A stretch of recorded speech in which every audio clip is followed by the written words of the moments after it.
दिग्विजय भाटी का साथ नहीं छोड़ने के, क्योंकि समाज के अंदर नौजवानों को पैदा करने वाली माँ के दूध की कसम खाने वाले जो लोग होते हैं, जिन्होंने देश की आजादी के अंदर लड़ाई लड़ी और जो इस देश के अंदर ऐसी कुंठित मानसिकता से लड़ने का कार्य कर रहे हैं जहां पर गलत होता है, अगर ऐसा नौजवान साथी खड़ा होता है तो कंधे से कंधा मिलाकर उसका हम साथ देने का काम करेंगे। सम्मानित साथियों, एक चीज और आपको बता दो, मुकदमा कुछ नहीं होता।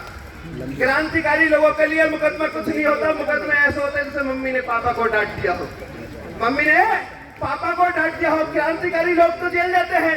अरे धन सिंह गुर्जर से लेकर 1857 की क्रांति से लेकर और आप इस देश के अंदर भगत सिंह तक पढ़ेंगे तो उन लोगों ने देश की आजादी के लिए जेल भी काटी, लट भी खाए, मगर अपने ईमान से नहीं हटे। इस देश के अंदर उस वर्ग के लिए लड़ाई लड़ी जो वर्ग अपने अधिकारों के लिए वंचित था, पीड़ित था। सम्मानित साथियों, इसलिए मैं आपका बहुत बहुत धन्यवाद देना चाहता हूं, आभार व्यक्त करना चाहता हूं दिग्विजय भाटी जी। मेरी आपसे लगातार कभी कभी आधा घंटे भी चर्चा हो जाती है, चर्चा भी हो जाती है और बात भी होती है। हम इस मूवमेंट पे चर्चा करते हैं, डिस्कस करने का काम करते हैं। क्या आपकी एक्टिविटी को अलाइव दिखाने का काम कर रहे हैं? क्या आपकी एक्टिविटी को आपके संगठन ने जिस तरीके से इस अमरोहा के जनपद के नजदीक जितने आसपास के जनपद जहां आपका संगठन मजबूती के साथ काम कर रहा है, क्या एलआईयू मजबूती के साथ लखनऊ के अपने हेडक्वार्टर में बताने का काम कर रहा है कि अमरोहा की धरती पर, अमरोहा की सरजमी पे ऐसा नौजवान साथी है जहां पर अत्याचार शोषण होगा, जहां पर गलत होगा, जहां पर किसान को, मजदूर को, पीड़ित प्रताड़ित को, नारी शक्ति को, मातृशक्ति को कोई दबाने का काम करेगा तो वहां पर एक ही नाम आएगा जिसका नाम होगा डॉक्टर दिग्विजय भाटी। सम्मानित साथी, मुझे प्रशंसा करने की आदत नहीं है। भारतीय किसान अम्बेडकर, मेरा जमात भारतीय किसान अम्बेडकर। साथियों, मुझे शौक नहीं है भाषणबाजी करने का, मेरा जमीर जगा हुआ है। मैंने साहू को पढ़ा, अंबेडकर को पढ़ा, पेरियार को पढ़ा, धन सिंह गुर्जर को पढ़ा, ज्योतिराव फूले को पढ़ा, हजारों महापुरुषों की क्रांतिकारी विवेचनों को पढ़ने के साथ साथ उनकी व्यवस्था को, उनके संघर्ष को पढ़ने के साथ आज मेरा पेपर था केंद्रीय लोक शिकायत निवारण परिषद के राष्ट्रीय अध्यक्ष मेरे बड़े भाई एडवोकेट आलम मलिक ने फोन किया कि दिग्विजय भाटी अपने आंदोलन के लिए यहाँ पर बैठे अपने सम्मानित साथियों के साथ। मेरी जेब में पेपर होगा, मैं आपको दिखा दूं। पेपर मेरे लिए जरूरी नहीं है। जब नौजवान साथी अधिकारों की बात करेगा तो हम परीक्षा को ठोकर मार के दिग्विजय भाटी के लिए अपने भी इनके बीच में अपने विचारों को रखने के लिए आया हूं। मैं अनुसूचित जाति से आता हूं। जाति सिर्फ स्त्री और पुरुष होती है और सबसे बड़ा धर्म होता है मानवता का।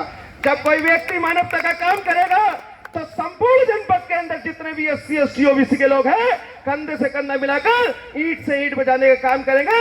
अगर गलत किसी ने किया तो जान लड़ा देंगे, तुम पे आज नहीं आने देंगे। इसलिए निवेदन करना चाहता हूँ जिले के कप्तान साहब महोदय से, अम्बेडकर किसान यूनियन, अम्बेडकर किसान यूनियन। हमारे साथियों, 1 मिनट और लूंगा। मैं बड़ी रिक्वेस्ट करना चाहता हूँ कप्तान साहब महोदय से, एलआईओ के यहाँ लोग भी होंगे, कि आपसे हाथ जोड़कर निवेदन है कि जो अधिकारों की बात करते हैं आपके अधिकारी कुंठित मानसिकता लेके वो हमारे नौजवान साथियों मुकदमा लिखने का काम करते हैं। अगर आपको लगता है कि पंख का मैनेजर अब प्री प्लानिंग करके जो अनुसूचित जाति जनजाति का राजस्थान का बेड़ा है, आपकी चंदनपुर मिल में 2-3 दिन पहले कहा सुनवाई होती है और सीओ साहब प्लानिंग करके उसी अनुसूचित जाति जनजाति के व्यक्ति से इनके खिलाफ मुकदमा लगवाने का काम करते हैं। भाई, हम कानून पर रिसर्च करने वाले लोग हैं, हम कानून को पढ़ने वाले लोग हैं, हम कानून पे PhD कर रहे हैं, हम एविडेंस के आधार पर हम तो ये बता देंगे कहाँ कैसे किस तरीके से किसने क्या किया।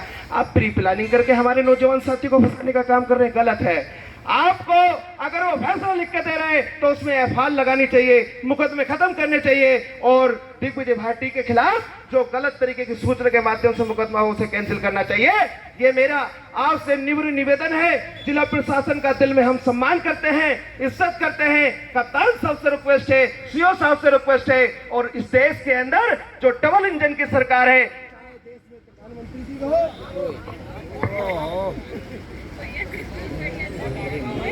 जी से कि जो नौजवान साथी अलग अलग तरीके से संगठन के माध्यम से गरीब कमजोर मजदूर की लड़ाई लड़ते हैं, कम से कम प्रशासन को आप लॉ एंड ऑर्डर मेंटेन करने के लिए ये तो कह सकते हैं कि फर्जी मुकदमे लगाकर उन्हें जेल ना भेजा जाए।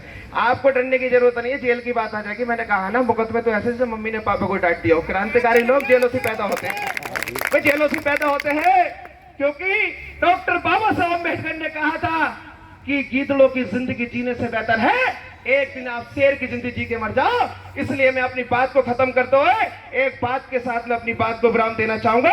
अगर मेरे वक्तव्य में किसी प्रकार की कोई कमी रही है, मेरे वक्तव्य में अगर किसी की नारी शक्ति को, मातृशक्ति को, नौजवानों को, बुजुर्गों को या किसी भी व्यक्ति को अगर ठेस पहुंचा, उसके लिए मैं क्षमा प्रार्थी हूं। एक बात के साथ अपनी बात को खत्म करता हूं। साथियों, एक जंगल में बड़ी भीषण आग लग रही थी।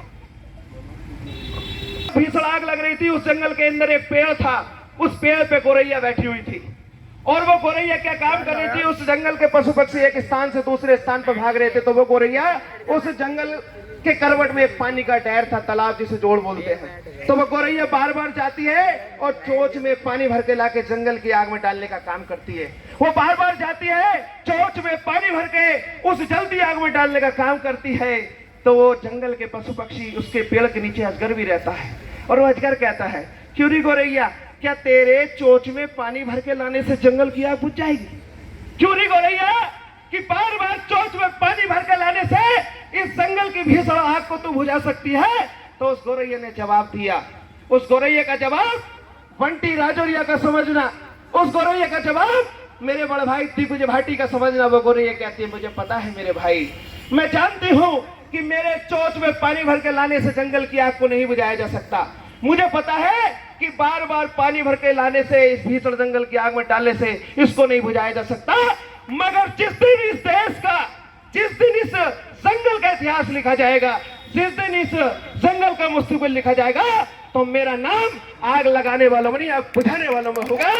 दिग्विजय भाटी ने आग लगाने का काम नहीं किया, आग बुझाने का काम किया है। आपके बीच में बहुत अच्छे अच्छे वक्ता हैं। आपने